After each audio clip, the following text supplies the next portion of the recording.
चेन्नई में बारिश से भारी तबाही। बारिश ने तोड़ा पिछले 100 सालों का रिकॉर्ड। बारिश से 269 लोगों की मौत। भारी बारिश से रेलवे स्टेशनों में फंसे हजारों यात्री। बाढ़ के हालात का जायजा लेने चेन्नई पहुंचे पीएम मोदी। मुख्यमंत्री जयललिता से मिले पीएम। तमिलनाडु को 3000 करोड़ की आर्थिक मदद। शैलजा मंदिर विवाद पर राज्यसभा में कांग्रेस का हंगामा। हंगामे के बीच पीयूष गोयल ने अपने बयान पर जताया खेद। हंगामे के लिए कई बार राज्यसभा हुई। मोदी के मुरीद हुए अमेरिकी राष्ट्रपति बराक ओबामा। व्हाइट हाउस से जारी किया बयान। मोदी को ईमानदार नेता बताया। साथ ही कहा मोदी के पास साफ। और फिरोजशाह कोटला टेस्ट मैच में टीम इंडिया की हालत खस्ता। बल्लेबाज फिर फेल। दिन का खेल खत्म होने तक टीम इंडिया का स्कोर 231 पर साफ। नमस्कार, ए टू जेड न्यूज में आपका स्वागत है। मैं हूं हीरेंद्र राठौड़ और आज के हमारे इस खास कार्यक्रम में हम चर्चा करेंगे सरकार, सिफारिश और शर्त पर। जी हां, लगातार मांग के बाद दिल्ली सरकार ने आखिरकार चौथे वित्त आयोग की रिपोर्ट को विधानसभा में पेश तो कर दिया है, लेकिन दिल्ली सरकार ने केंद्र के सामने कई शर्तें भी रख दी हैं। दिल्ली सरकार का कहना है कि जब केंद्र हमारा टैक्स शेयर बढ़ाएगा तभी हम एमसीडी का शेयर बढ़ाएंगे।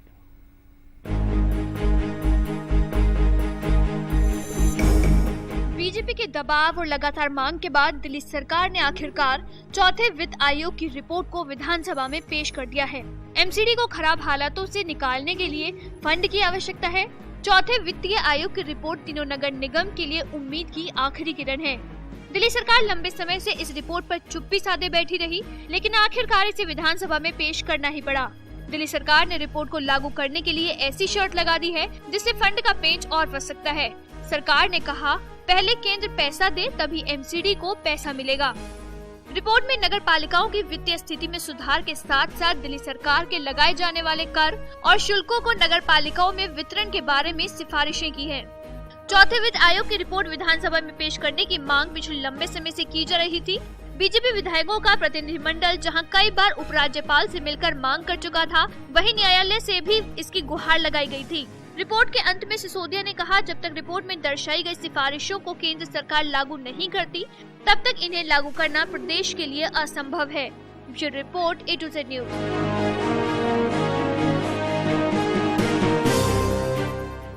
जी हां, तो आखिरकार दिल्ली सरकार ने अपने चौथे वित्त आयोग की सिफारिशों को फिलहाल विधानसभा में पेश कर दिया है। अब देखने वाली बात यह होगी कि इसमें चर्चा के दौरान क्या निकल करके आता है। हालांकि हमारे स्टूडियो में चर्चा के लिए इसी मुद्दे पर बीजेपी नेता जयप्रकाश जी मौजूद हैं और आम आदमी पार्टी नेता श्याम गोपाल जी मौजूद हैं। तो चर्चा शुरू करेंगे इसी पूरे मुद्दे पर। श्याम गोपाल जी, आपसे जानना चाहेंगे कि आखिर इतनी देर, बड़ी देर कर दी हुजूर आते आते विधानसभा में पेश करते करते। नहीं, निश्चित रूप से दिल्ली के जनता के हितों की रक्षा करते हुए जी आज हम लोगों ने जो प्रस्तुत किया टेबल पे आ चुका है, इस पर चर्चा होगी। और इतना मैं आपको बता दूं बड़े ईमानदारी से, दिल्ली की सरकार हर क्षेत्र में अच्छा काम कर रही है और जो ये आयोग प्रस्तुत किया गया है, जो रिपोर्ट प्रस्तुत की गई है, इस पे भी पूरी ईमानदारी से काम करेंगे। लेकिन केंद्र की जो सरकार है उसको ये समझना होगा कि दिल्ली की सरकार जो ईमानदारी से भ्रष्टाचार के विरुद्ध और जनता के हितों के लिए जो काम कर रही है, उसमें केंद्र की सरकार बार बार अड़ंगे डाल रही है, बार बार उसमें एड़ी मार रही है। तो केंद्र की सरकार हमें आर्थिक रूप से सहयोग दे, दिल्ली की जनता को हितों की रक्षा के लिए हमारे को साथ चले, कंधे से कंधा मिलाकर चले, तो दिल्ली की सरकार और दिल्ली की आम आदमी पार्टी का संगठन दिल्ली के जनता के हितों की रक्षा के लिए हर प्रकार से सक्षम है। श्याम गोपाल जी, दिल्ली सरकार ने इस साल का जो राजस्व लक्ष्य है वो 40,000 करोड़ से ऊपर रखा है, जिसमें से 24,000 करोड़ केवल वैट से रखा है। यानी कि इसमें भी 5,000 करोड़ की बढ़ोतरी की गई थी एक साल के लिए, एक साल के अंदर अंदर। पिछली बार 19,000 करोड़ का राजस्व लक्ष्य था। इतना सारा राजस्व आएगा, उसके बावजूद भी केंद्र सरकार की तरफ देखना कहां तक नियत साफ बताता है। हालांकि मैं जयप्रकाश जी के पास चलूंगा। जयप्रकाश जी, आप क्या कहेंगे पूरे मामले? देखो, मैं बधाई देना चाहता हूं भारतीय जनता पार्टी के कार्यकर्ताओं को जी, जो लगातार ये चौथे वित्त आयोग की रिपोर्ट इनको टेबल करना पड़े उसके लिए दबाव बना रहे थे। हम लगातार भारतीय जनता पार्टी के कार्यकर्ता, जब से ये शीतकालीन सत्र शुरू हुआ है, हम लगातार 7 दिन हमने पार्टी विधानसभा के बाहर संघर्ष किया, धरने किए, प्रदर्शन किए, अपनी बात रखी। क्योंकि निगम जो अपना शेयर मांग रहा है वो कोई आपसे बख्शीश नहीं मांग रहा। जैसे आप दिल्ली में सरकार हो, आप केंद्र से पैसा मांग रहे हो, ऐसे निगम भी दिल्ली का एक हिस्सा है। तो दिल्ली नगर निगम को मजबूत करने के लिए, वहाँ के जो सफाई कर्मचारी उनको वेतन सही समय में मिल सके, जो वहाँ पेंशनधारी है, चाहे वो विकलांग है, चाहे वो वृद्ध है, चाहे वो बुजुर्ग है, उनको उस समय में मिल सके और निगम अपना काम ठीक प्रकार से कर सके। निगम को इस रिपोर्ट के माध्यम से 3,000 करोड़ रुपए मिलने वाला है। उससे तीनों निगमें ठीक चलेंगी, निगमें ठीक चलेंगी तो काम सारे ठीक होंगे। और दिल्ली को जो साफ सुथरा काम करने का जो एक दिल्ली में एक एजेंसी है, उसका नाम है दिल्ली नगर निगम। दिल्ली नगर निगम को आप अगर आर्थिक रूप से कमजोर कर दोगे तो वो अपना काम कैसे करेगी? तो आज जो अगर दिल्ली सरकार ने इसको टेबल किया है तो भारतीय जनता पार्टी के कार्यकर्ताओं के दबाव में और जो सड़क पर लगातार संघर्ष कर रहे थे उसके दबाव में इनको पेश करना पड़ा। और क्योंकि कोर्ट का भी दबाव था, क्योंकि उनको ये पेश करना ही करना था और शर्त लगाना तो इनकी आदत है। क्योंकि आम आदमी सरकार कोई भी जब से दिल्ली में आई है इन्होंने कोई भी काम किया ही नहीं है, हर काम को केंद्र से लड़ने की बात करते हैं। आप दिल्ली के अंदर सरकार के अंदर है, देश के अंदर का एक ही राज्य है, देश के अंदर इतने राज्य है, सब राज्यों में भाजपा की तो सरकार नहीं है।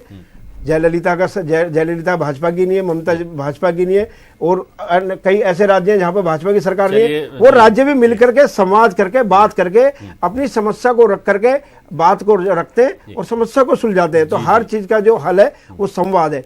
दिल्ली की सरकार जाए केंद्र के पास, अपनी बात रखे, संवाद करे और अपनी समस्या को, समस्या सोल्व होगी। चलिए आपको बता दें कि चौथे वित्त आयोग का दिल्ली सरकार ने गठन किया था 2004 में और इसको सिफारिशें देनी थी 2010 से पहले, क्योंकि 2010 से लेकर के 2015 तक यानी कि 5 और 6 साल के लिए ये सिफारिशें दी जानी थी, 10 में लागू हो जानी थी। लेकिन जो वित्त आयोग था उसी ने पहले देरी कर दी और देरी इतनी कर दी कि 2013 में उसने रिपोर्ट सौंपी। हालांकि अरविंद केजरीवाल की सरकार जब 2014 में आई उसमें भी इस रिपोर्ट को पटल पर नहीं लाया गया। अगर उस समय भी ये पास हो जाती तो भी अब तक बहुत सारे काम उसके लिहाज से हो सकते थे। हालांकि देर आयत और 2015 में पेश की गई है। तो मैं श्याम गोपाल जी आपसे जानना चाहूंगा कि इतनी देरी के बाद पहले तो ये पेश की गई है, अब क्या लगता है आपको कि विधानसभा में आप लोग पास करेंगे इसको? निश्चित रूप से पे चर्चा होगी और जनता के हितों के लिए जो भी चीज निकल करके आएगी वो लागू की जाएगी। लेकिन एक बार मैं बात स्पष्ट कर देना चाहता हूं, अभी दिल्ली के पैसे की बात कर रहे थे आप, दिल्ली जो हमें विरासत में मिली है एक समस्याओं का बड़ा जबरदस्त एक जंजाल है। ये एक महाजाल हमें छोड़ के गई है शीला दीक्षित की सरकार, भारतीय जनता पार्टी की सरकार। इन्होंने इतने गड्ढे खोद दिए हैं कि उन गड्ढों को भरने के लिए पैसे की आवश्यकता पड़ेगी। बेरोजगारी है, भ्रष्टाचार है, जहां देखो लूट मार मचा हुआ है। तो इन चीजों को ठीक करने के लिए पैसा भी चाहिए, थोड़ा हमें समय भी चाहिए। तो हमें समय भी दिया जाए, हमें पैसा भी दिया जाए ताकि हम जनता के हितों की रक्षा के लिए लड़ाई लड़ सके। तो क्या श्याम गोपाल जी पहले नहीं लगता था जब आप चुनाव लड़ रहे थे, चुनाव से पहले इतने सारे वादे किए कि हम ये इतने सारे काम करेंगे और टैक्स यानी कि टैक्स की दरें घटाएंगे, जब आपको पहले पता था कि टैक्स की दरें घटाने का वादा कर रहे हैं आप, फिर पैसा कहां से लाएंगे? और अब आप वही बात कर रहे हैं कि पैसा चाहिए। नहीं देखिए, निश्चित रूप से मैंने एक बात कही, हम लोग भ्रष्टाचार मुक्त पार्टी हैं, भ्रष्टाचार मुक्त हमारी सरकार है। कोई माई का लाल आज 4 आने का आरोप हमारे ऊपर लगा नहीं सकता है। हम लोग जो भी कर रहे हैं दिल्ली की जनता के हितों के लिए कर रहे हैं। जो 70 वादे किए थे उसको पूरा करने के लिए हम लोग भरसक प्रयास कर रहे हैं। जयप्रकाश जी कितने वादे पूरे किए हैं और ये कह रहे हैं कि कोई आरोप ही नहीं है? श्याम गोपाल जी से पूछना चाहता हूँ, 1 साल हो गया सरकार को बने हुए, आपने कहा था इतने स्कूल बनाएंगे, कितने स्कूल बन गए? आपने कहा था कितने कॉलेज खोलेंगे, कितने कॉलेज खोलेंगे? आपने कहा था कौन सा स्कूल बना? बताओ, आप बता दो कौन सा स्कूल बना? एक भी स्कूल की, अरे किसी एक स्कूल का शिलान्यास किया है? 20,000 शिक्षकों की भर्ती का काम चल रहा है। कौन से भर्ती हुई है? अरे श्याम गोपाल जी एक स्कूल का नाम तो बताओ, विधानसभा से वही 4 स्कूल बन रहे हैं। एक स्कूल का नाम तो बताओ, नए स्कूल बनाया जाए, एक स्कूल का नाम तो बताओ। अभी तक तो जमीन नहीं हुई है, अभी तक एक स्कूल, पुराने स्कूलों का जीर्णोद्धार हो रहा है। आप चैनल पर झूठ बोल रहे हो, आप वो आपकी पार्टी की आदत है, वो आपकी पार्टी की आदत है। आपको झूठ बोलना चाहिए। 1 साल में एक स्कूल नहीं खुला, एक कॉलेज नहीं खुला, कोई वाईफाई फ्री नहीं हुआ, कोई सड़कें नहीं बनी, कोई रोड विकास का काम नहीं हुआ। सिर्फ और सिर्फ 1 साल में आपकी सरकार में जो हुआ है वो ये हुआ है, आपके फर्जी डिग्री वाले विधायक पकड़े गए, आपके धोखे वाले विधायक पकड़े गए, आपके विधायक अपनी पत्नी में कुत्ते छोड़ते पकड़े गए, आपके 5। चलिए चर्चा अभी हम कहीं लग रहा है कि चर्चा थोड़ी भटक रही है। हमारा विषय चौथे वित्त आयोग की सिफारिशें हैं जो कि दिल्ली विधानसभा में पेश की गई हैं दिल्ली सरकार के द्वारा। हालांकि फिलहाल वक्त है एक छोटे से ब्रेक का, ब्रेक के बाद भी चर्चा जारी रहेगी। आप बने रहिए A to Z न्यूज के साथ।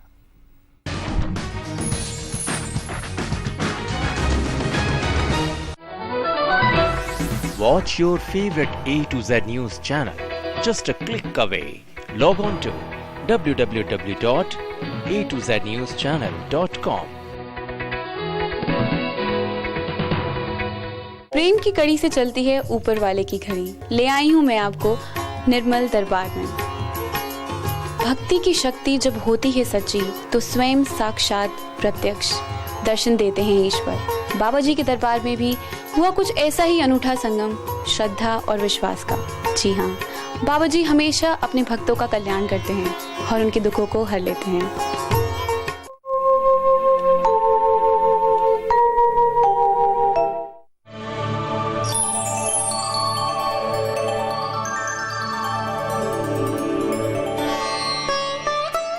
ज्ञान का अर्थ है जानने की शक्ति।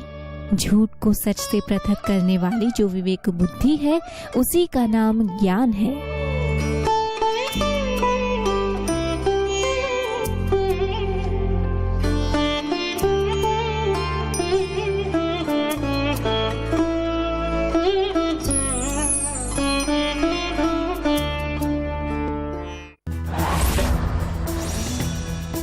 नई उम्मीद, नया जोश, जोश mobile.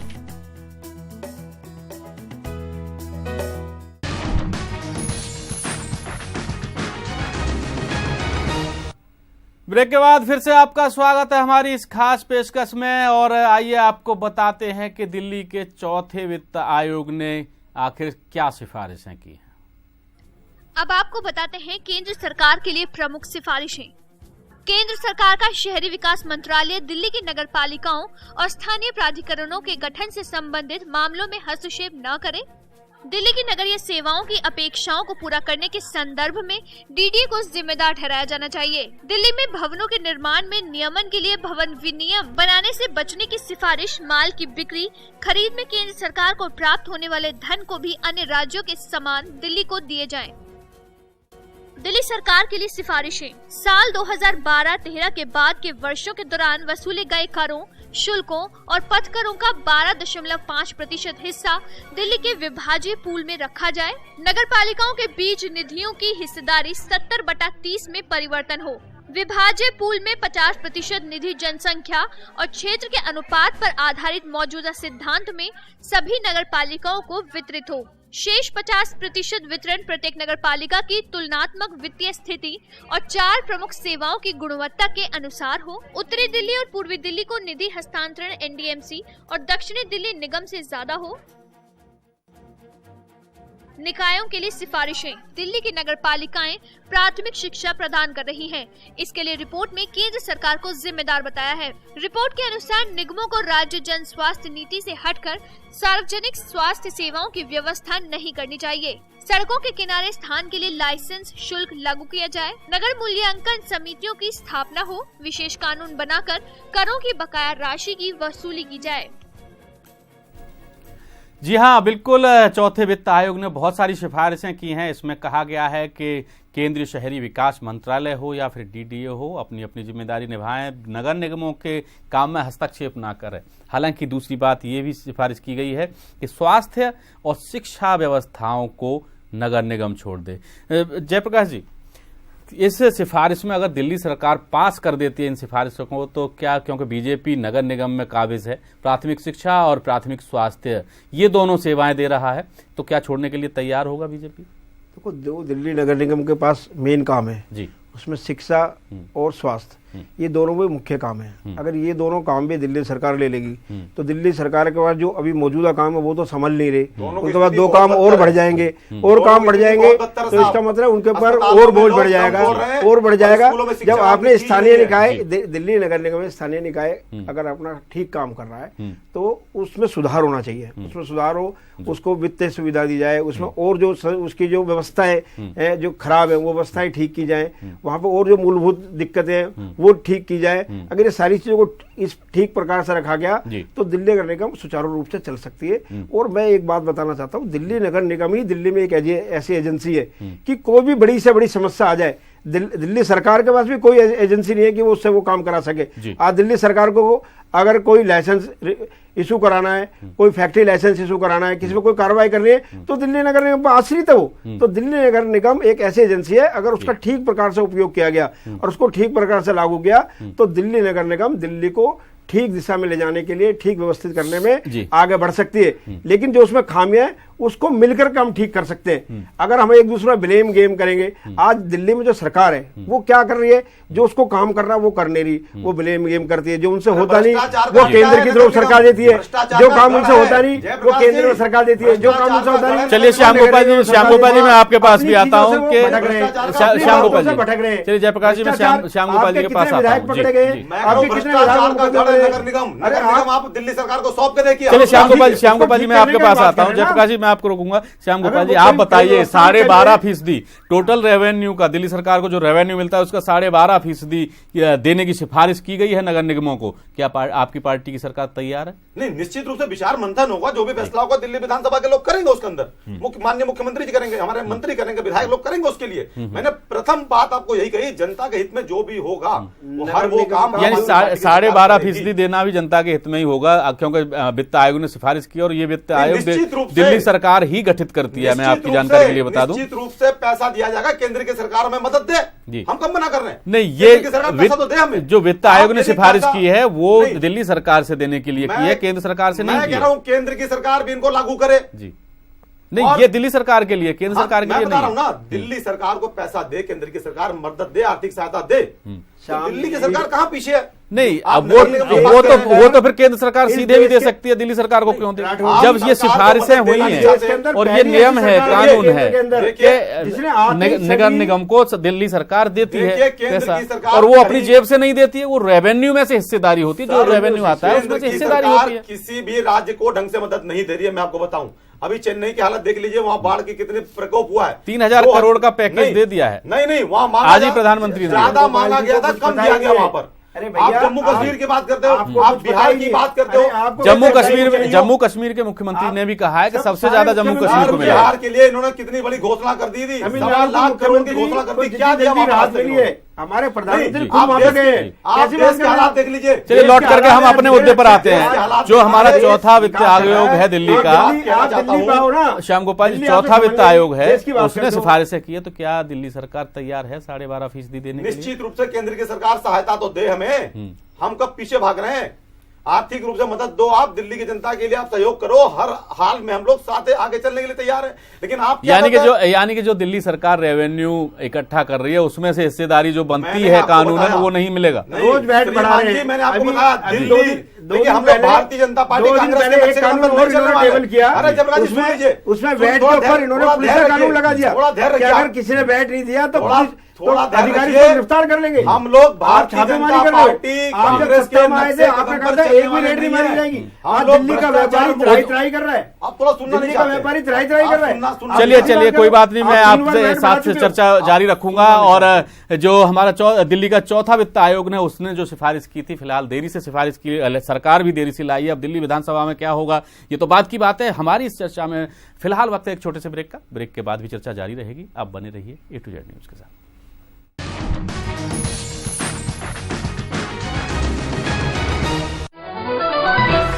Watch your favorite A to Z News channel just a click away.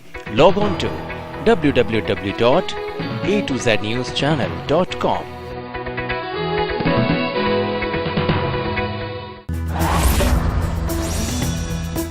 नई उम्मीद, नया जोश, जोश मोबाइल।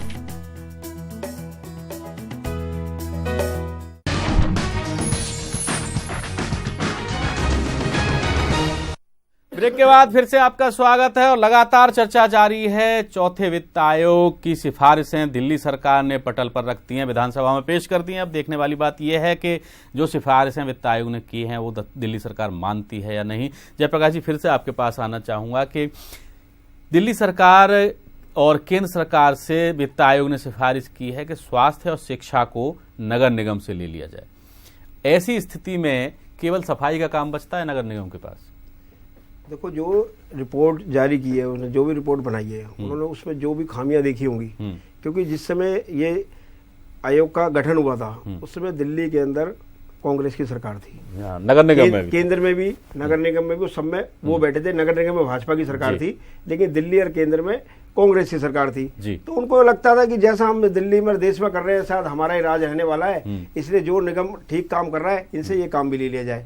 तो इसके अंदर सड़कें ले ली, इसके अंदर ये इनको संशोधन लाना पड़ेगा। जैसे सड़कें ले ली, जो सड़कें ली आज तक वो टूटी फूटी पड़ी है। आज जितनी भी मैं आपको सड़कें दिखाऊंगा जो दिल्ली सरकार के अंडर है, उन सड़कों में पैच वर्क भी नहीं है, क्योंकि वो कोई बड़े बड़े होर्डिंग लगा करके ये कहा गया है कि हमने ये सड़कें बनवा दी हैं। प्रचार आप 526 करोड़ रुपए अपने प्रचार के लिए निकाल लो, जनता दिल्ली की जनता के लिए कुछ है ही नहीं भैया। दिल्ली की जनता तैयार बैठी है, दिल्ली की जनता तैयार बैठी है। नहीं, लेकिन श्याम गोपाल जी विज्ञापन करना और वो भी ऐसे कामों का विज्ञापन करना जो हुआ ही नहीं, तो ये इसमें जनता का कहाँ भला है? अगर आप सुन लें, अरे आप हमारी सुनो ना, आपकी तो बहुत देर से सुन रहा हूँ, सुनना पड़ेगी। सच्चाई बर्दाश्त नहीं कर पा रहे, आप झूठ पहले क्या होता नहीं बोल रहे। सुन लीजिए, आप कह रहे हो स्कूल, एक स्कूल का आपने नहीं बनाया, एक साल क्या होता था दिल्ली एक कॉलेज नहीं खोला गया, एक सड़क नहीं बनी, एक पुल नहीं बना। चलिए जयप्रकाश जी सुन लेते हैं।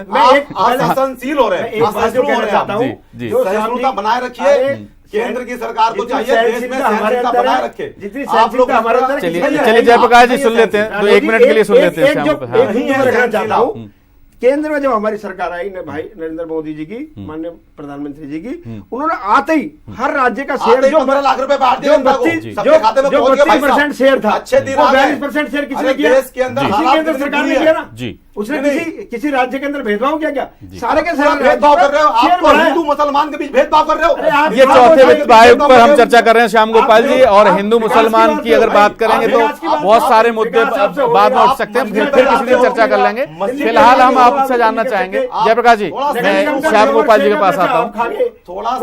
श्याम गोपाल जी आप बताइए, क्या आप 12.5% टोटल रेवेन्यू का शेयर देने के लिए तैयार हैं? निश्चित रूप से केंद्र की सरकार मदद करे। नहीं, केंद्र सिफारिश में केंद्र सरकार का तो नाम ही नहीं है। इकट्ठा करोगे, कानूनन केंद्र सरकार इसके लिए जिम्मेदार भी नहीं है, केवल दिल्ली सरकार जिम्मेदार है। नगर निगम को देने की बात कर रहे हैं आप, कभी कुछ देने की बात कर रहे हो। अरे भैया नगर निगम को पैसा देने के लिए हमारे पास होगा, हम क्यों नहीं देंगे? देना ही पड़ेगा।